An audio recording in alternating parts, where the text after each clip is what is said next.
নমস্কার।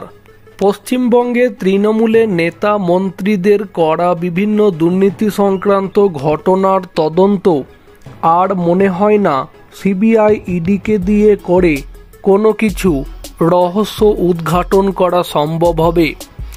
আপনারা প্রত্যেকে দেখেছিলেন যে নিয়োগ দুর্নীতি কাণ্ডে বড়োয়ার তৃণমূল বিধায়ক জীবনকৃষ্ণ সাহার বাড়িতে যখন সিবিআই তল্লাশি অভিযান চালিয়েছিল, তখন জীবনকৃষ্ণ সাহা তার কাছে থাকা দুটি মোবাইল ফোন তার বাড়ির পাশে থাকা পুকুরের দিকে ছুঁড়ে ফেলে।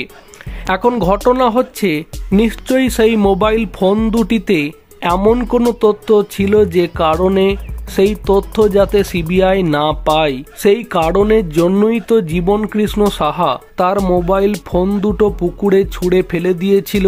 কিন্তু এখন বিষয় দেখুন, সেই মোবাইল ফোন পরে পুকুর থেকে উদ্ধারও করতে পারে সিবিআই, কিন্তু সেই ফোন থেকে যে কি তথ্য পাওয়া গেল আজ অবধি সেটা যেমন জানা সম্ভব হলো না, একই সাথে নিয়োগ দুর্নীতি কাণ্ডে সেই জীবনকৃষ্ণ সাহাও এখন জেল থেকে জামিনও পেয়ে গেল।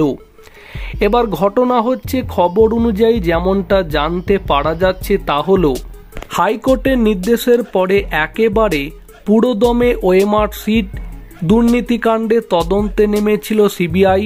টানা 4 দিন ধরে বসু রায় অ্যান্ড কোম্পানির অফিসে তল্লাশিও চালাচ্ছে সিবিআই। শুক্রবার সিবিআই আধিকারিকদের সাথে তদন্ত করার জন্য সাইবার আধিকারিকের সংখ্যাও বাড়ানো হয়, অর্থাৎ 3 জন থেকে 5 জন সিবিআই আধিকারিক এবং তার সাথে 3 জন সাইবার বিশেষজ্ঞ নিয়ে এদিন তদন্ত চালায় সিবিআই। কিন্তু গত 3 দিন ধরে তদন্ত চালিয়ে বেশ কিছু নথি হাতে পেয়েছে সিবিআই আধিকারিকেরা।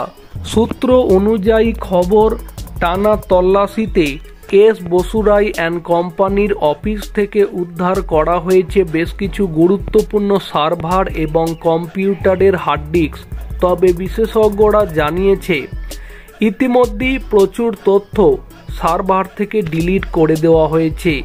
এখন তাহলে কথা হচ্ছে, যদি সার্ভার থেকে তথ্য ডিলিট করে দেওয়াই হয়ে থাকে, তাহলে এই কয়েকদিন ধরে যে তদন্ত প্রক্রিয়া চালালো সিবিআই, সেখান থেকে সেই দুর্নীতি সংক্রান্ত ঘটনাতে তৃণমূল সরকার কিংবা তৃণমূলের কোন কোন নেতা সেই দুর্নীতি সংক্রান্ত ঘটনার সাথে জড়িত আছে এবং পাশাপাশি আর কোন কোন ব্যক্তি এই দুর্নীতিকাণ্ডের সাথে জড়িত আছে, সেই সংক্রান্ত বিষয়ে কোনো ক্লু বা কোনো তথ্য কি খুঁজে পেল না সিবিআই? তাহলে আগামী দিনেই বা এই সংক্রান্ত ঘটনার তদন্তে কি রহস্য উদ্ঘাটন করতে পারবে সিবিআই? এটা নিয়ে সিবিআইয়ের বিশ্বাসযোগ্যতা নিয়েও কিন্তু এবার সাধারণ জনমানসে প্রশ্ন উঠতে শুরু করে দিয়েছে।